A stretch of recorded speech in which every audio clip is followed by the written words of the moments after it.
So let's say you've got some Bitcoin sitting in your Binance account, but you want to lock in profits or avoid volatility by moving into stable coins like USDT, USDC, or BUSD.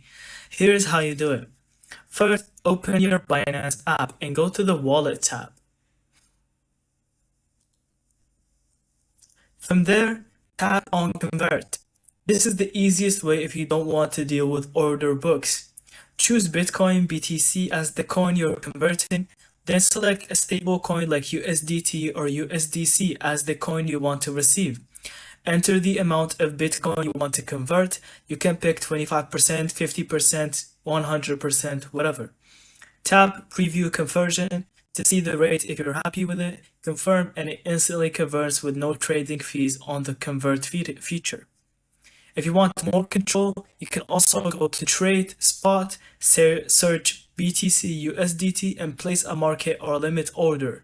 That gives you more flexibility, especially for larger amounts. And that's it. Thank you so much for watching. I hope you found this video helpful, and don't forget to leave us your thoughts in the comments.